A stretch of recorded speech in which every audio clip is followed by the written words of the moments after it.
جنگ کے میدان میں نکلنا تھا، دشمن کے تعاقب میں نکلنا تھا۔ کہتے اللہ کے رسول صلی اللہ علیہ وسلم نے میری آنکھوں میں لعاب ڈالا اور میرے ہاتھ میں جھنڈا تھمایا۔ پھر حضرت علی کہتے میں نے جب وہ جھنڈا تھاما تو میں نے پھر اس موقع پر کہا کہ اللہ کی قسم میں اس وقت تک لڑوں گا جب تک میرے جسم میں ایک خون کا قطرہ ہے، میں اسلام کے دفاع کے لیے لڑتا رہوں گا۔ آپ نے فرمایا علی تیرے یہ جذبے، تیرے یہ عزم اللہ ان کو قائم رکھے، لیکن میں تجھ کو نصیحت کرتا ہوں یہ جھنڈا تھماتے ہوئے خیبر کا اللہ تیرے ہاتھوں اس کو فتح کرے گا، میں تجھے یہ نصیحت کرتا ہوں اے علی تو ان کو جا کے سب سے پہلے اسلام کی دعوت دینا، ان کو اسلام کی دعوت دینا، ان کو اللہ کے احکام بتانا، اگر وہ تو مان لیں تو ٹھیک، پھر ان کو کہنا کہ ٹیکس دو، جزیہ دو، اگر اس پہ بھی راضی نہ ہوں پھر ان سے کہنا کہ اب تلواریں تیرے اور میرے درمیان فیصلہ کریں گی، لیکن علی میں تجھے یہ کہتا ہوں کہ اگر تیری دعوت پہ تیرے کہنے پہ کوئی ایک بندہ بھی راہ ہدایت پہ آ گیا، کوئی ایک بندہ بھی راہ ہدایت پہ آ گیا تو اے علی سرخ اونٹوں سے 100 سرخ اونٹوں سے بہتر ہے تیرے لیے۔ یہ سرخ اونٹ آج بھی عرب میں بڑا قیمتی اونٹ ہے، ہماری پراڈو لینڈ کروزر کے مقابلے میں ہے سرخ اونٹ، کروڑوں کا ہے آج بھی۔ اس دور میں کہا علی تیرے لیے 100 سرخ اونٹوں سے بہتر ہے کہ تو جا تو فتح کرنے رہا ہے، لیکن تیری دعوت پہ تیرے کہنے پہ کوئی ایک بندہ اللہ کا ہو گیا، اللہ کی طرف آ گیا تو علی تیرے لیے 100 سرخ اونٹوں سے بہتر ہے۔ آج ہم بھی یہ جذبے اگر پال لیں کہ میری وجہ سے کوئی ایک بندہ نمازی بن جائے، میرے اکیلے کی دعوت پہ کوئی شرک چھوڑ دے، میرے اکیلے کے کہنے پہ کوئی اللہ کا بندہ بن جائے، ہم قبروں میں ہوں اور ٹھنڈی ہوائیں آ رہی ہوں، بندہ پوچھے یہ عمل تو میں نے کیے ہی نہیں تھے، یہ کہاں سے آ رہی ہیں یہ نیکیاں، یہ پہاڑوں جیسی نیکیاں، یہ عمل تو میں کر نہ سکا، فرشتے کہیں یہ وہ نیکیاں ہیں جو تو نہ کر سکا لیکن تو نے کسی کو اس رستے پہ لگا دیا تھا، تیرے مرنے کے بعد وہ کرتا رہا، ہم نے تجھے بھی پورا اجر دیا۔ یہ تڑپ پیدا کی جنگ کے میدان کے اندر، اور دیکھیں اللہ کے رسول صلی اللہ علیہ وسلم میں بڑی تڑپ تھی۔ ایک رات آپ اپنے مدینہ کو چھوڑ کے باہر چلے گئے، صحابہ اکرام کا معمول ہوتا تھا اللہ کے رسول صلی اللہ علیہ وسلم کا پہرا دیا کرتے تھے، کوئی دشمن نقصان نہ پہنچائے۔ ایک رات آپ اپنے بستر سے اٹھے، مدینہ سے باہر چلے گئے، صحابہ کرام دوڑے، نظر نہیں آ رہے، ڈھونڈا، مدینہ کے اندر دشمن کا خطرہ رہتا تھا۔ تھوڑی دیر گزری تو دیکھا اللہ کے رسول صلی اللہ علیہ وسلم ایک پہاڑ سے نیچے اتر رہے، صحابہ کرام دوڑ کر گئے، اللہ کے رسول صلی اللہ علیہ وسلم کوئی حاجت کوئی مسئلہ آپ ہمیں بتاتے، آپ کیوں چلے گئے، ہم سب پریشان ہو گئے۔ آپ نے فرمایا میرے صحابہ، میرے پاس جبریل آئے اور مجھے آ کر بتایا کہ یہاں مدینہ کے قریب سے ایک قافلہ گزر رہا ہے کچھ لوگوں پر مشتمل، تو میرے دل میں یہ خیال آیا کہ اگر یہ مدینہ کے قریب سے گزر گیا اور میں نے اس کو دعوت نہ دی تو قیامت کے دن کہیں یہ نہ کہہ دیں کہ ہم تیرے نبی کے شہر کے قریب سے گزرے تھے، ہمیں کوئی اسلام کی دعوت دینے والا ہی نہیں تھا، ہمیں کوئی سیدھی رستے۔ آج بھی ہیں ایسے لوگ، ہماری ایک نو مسلم سے ملاقات ہوئی، عیسائی تھے پہلے، مسلمان ہو گئے اور اس وقت بڑا کام کر رہے ہیں الحمدللہ، کوئی 400 سے اوپر عیسائیوں کو وہ کلمہ پڑھا چکے ہیں آپ کے لاہور میں۔ کہتے 18 سال اس ملک میں رہا ہوں، 18 سال پاکستان میں رہا ہوں، کوئی ایک بھی نبی کا چاہنے والا نہیں تھا جس نے مجھے بازو سے پکڑ کے اسلام کی دعوت دی ہو، کہتا کوئی ایک بھی نہیں تھا، کہتا اللہ کی قسم میں اگر مر جاتا نا ایسے ہی تو میں نے قیامت کے دن تمہارے گریبان پکڑنے تھے کہ اے اللہ یہ تو کہتے تھے ہماری کتاب ہمارا دین ہم سچے، ہمارا نبی سچا، ان سے پوچھو ان میں سے کسی ایک نے ہمیں اسلام کی دعوت دی ہو۔ کہتا ہے اردو بازار گیا، اردو بازار اپنے مسئلے کے لیے گیا تھا، وہاں سے کتاب خریدی، یہ رحیق المختوم یا سیرت کی کوئی کتاب تھی، کہتے وہ خریدی کہ چلو مسلمانوں کے نبی کے بارے میں کچھ معلومات آ جائیں گی، پاکستان میں رہتا ہوں، کہتے اس کتاب کو پڑھا، اللہ نے میرے سینے میں اسلام کی محبت پیدا کر دی۔ کہتا میں خود اپنے پیسوں سے کتاب خرید کے مسلمان ہوا ہوں، تم مسلمانوں میں کوئی ایک بھی نہیں تھا جس نے مجھے اسلام کی دعوت دی۔ اللہ کی قسم یہ رونے کا مقام ہے۔ کیا کر لیں ہم نے ان جدادوں کا، کفن میں کوئی جیب نہیں ہوتی۔ حضرت علی کو خیبر فتح کرتے ہوئے آپ کیا کہہ رہے ہیں؟ ایک بندہ اگر تیری دعوت پہ صحیح ہو گیا نا، سیدھے رستے پہ آ گیا تو 100 سرخ اونٹوں سے بہتر ہے۔ اپنے حصے کا دیا جلاؤ۔ اللہ نے ہم سے حکمرانوں کا نہیں پوچھنا کہ وہ ایسا تھا وہ ایسا تھا۔ اپنے حصے کی محنت کرو، اپنے حصے کا درخت لگاؤ، نتیجے میرا رب دینے والا ہے، حالات اللہ بدلنے والا ہے۔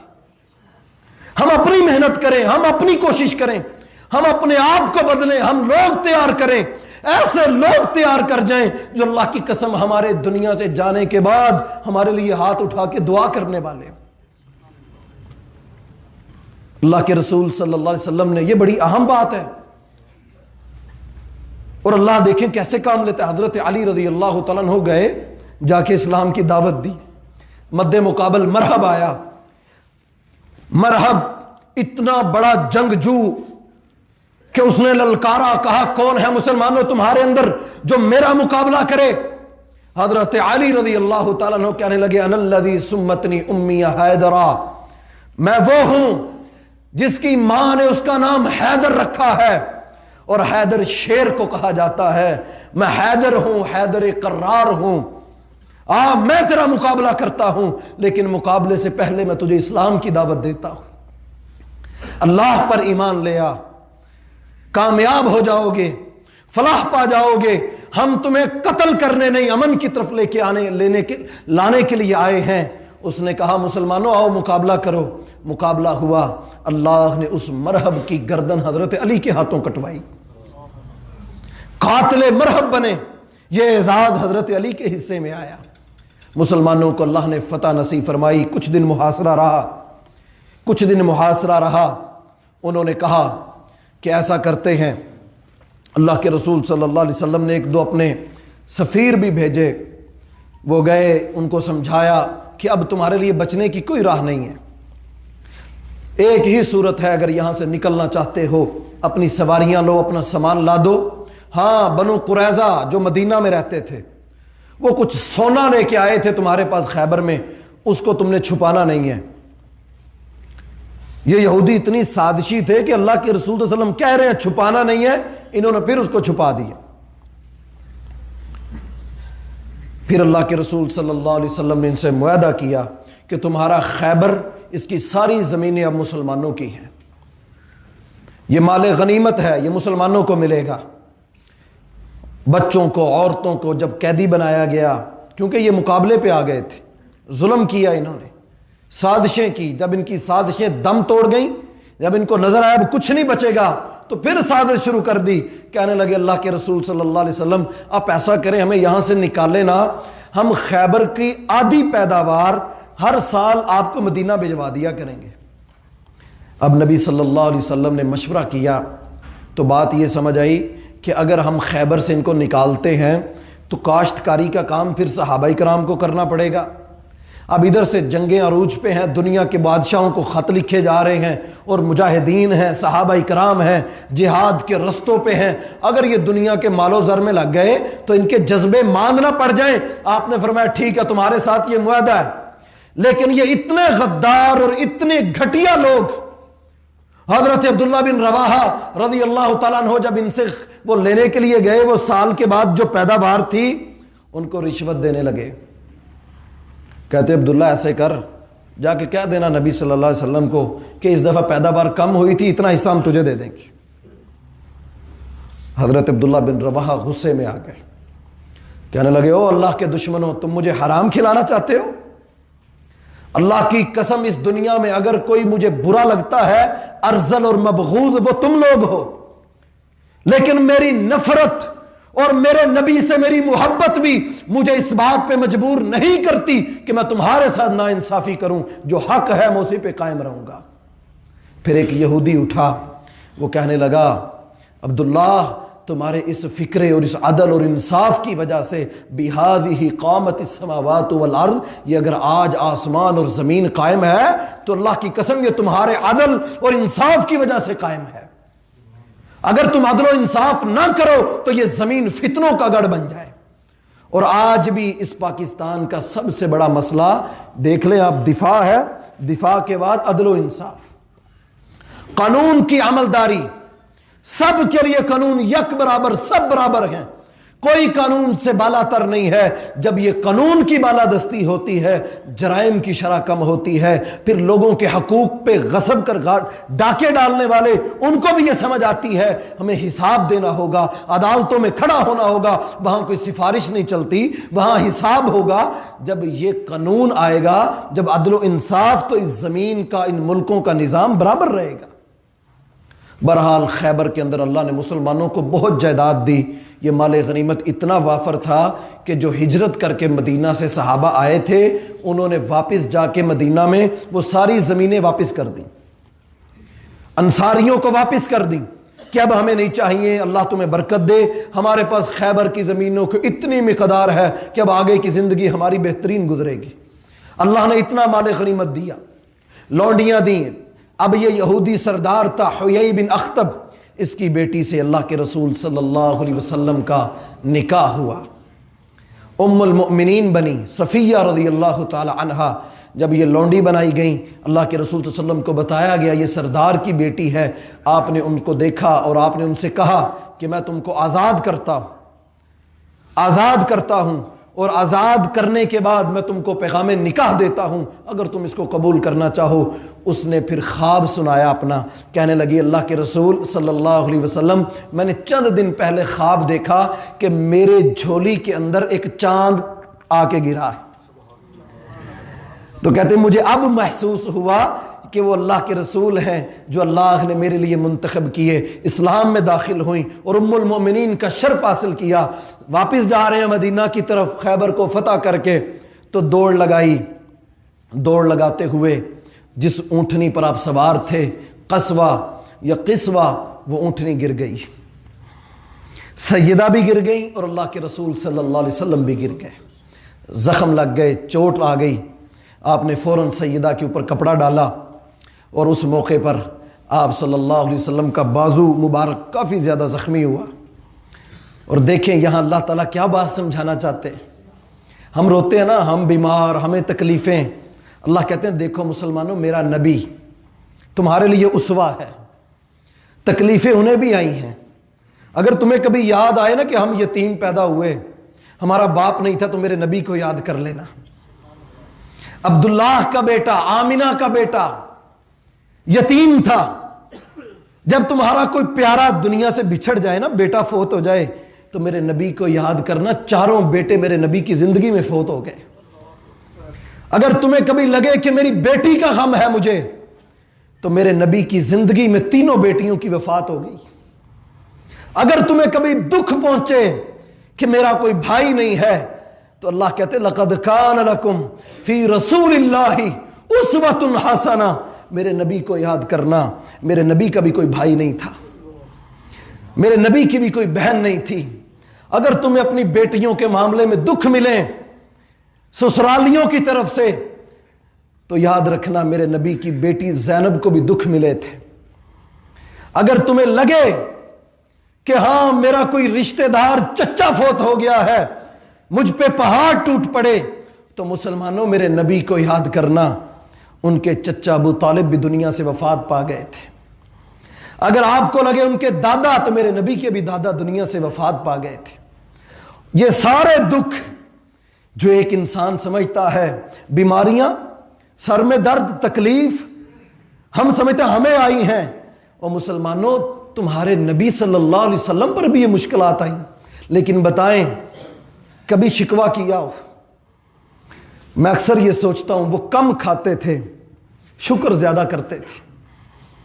کم کھاتے تھے, کھجور کھا کے روزہ رکھ لیتے تھے. صحابہ کہتے اسی کھجور کی گٹلی کو چوس کے روزہ افطار کرتے تھے. لیکن شکر کرتے تھے. ہم زیادہ کھاتے ہیں, زیادہ وسائل ہیں, لیکن اس کے باوجود بتائیں ہماری زبانیں کتنا اللہ کا شکر کرتی ہیں. کم وسائل تھے, کم مال تھا, لیکن پھر بھی اللہ کا شکر. بہرحال یہ 7ویں ہجری کے اندر اللہ نے مسلمانوں کو خیبر کی خوشخبری دی. خیبر کو فتح کیا گیا. اللہ نے بہت زیادہ کثرت کے اندر مسلمانوں کو مال غنیمت عطا کیا.